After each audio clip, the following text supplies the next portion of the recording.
ভারতীয় সেনাতে অগ্নিবীর নিয়োগে এখন একটি বড় পরিবর্তন আসতে চলছে।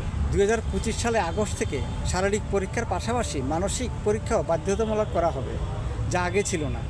শুরুতে মধ্যপ্রদেশের গোয়ালিয়র, চম্বল এবং বুন্দেলখণ্ড জেলায় অগ্নিবীর নিয়োগের সমাবেশের সময় এই নতুন নিয়ম কার্যকর করা হবে। এই পরীক্ষাটি প্রতিরক্ষা মন্ত্রণালয়ের অধীনস্থ defence institute of psychological research DIPR দ্বারা প্রস্তুত করা হয়েছে। এই পরীক্ষার উদ্দেশ্য হলো অগ্নিবীর প্রার্থীদের মানসিক ক্ষমতার এবং চাপ মোকাবিলার ক্ষমতা পরীক্ষা করা। এটি সেনাবাহিনীকে এমন যুবকদের নির্বাচন করতে সাহায্য করবে যারা শারীরিক ও মানসিক চাপ সবথেকে ভালোভাবে সামাল দিতে পারে এবং ভবিষ্যতে মানসিক চাপ সম্পর্কিত ঘটনা যেন সেনাবাহিনীতে না ঘটে। আগে সাইকোলজিক্যাল টেস্ট শুধু ANDA, CDS বা JCU এর মাধ্যমে আসা অফিসারদের জন্য হতো, কিন্তু এই প্রথমবার অগ্নিবীরদের জন্য এটা লাগু হচ্ছে। এখন শুধু অগ্নিবীররা শারীরিকভাবে সক্ষম হবে না, ওদের হতে হবে মানসিকভাবে মজবুত।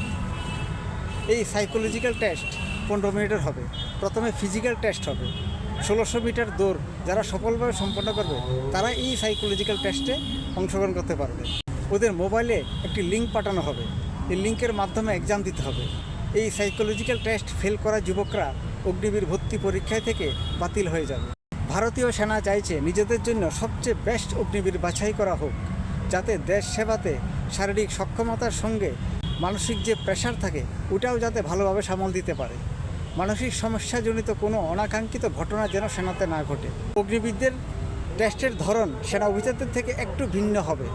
সামরিক বিশেষজ্ঞদের মতে এতে ভারতীয় সেনাতে বেশ সৈনিক নিয়োগ হবে, যেটা পুরোপুরি দেশ সেবায় নিয়োজিত হবে।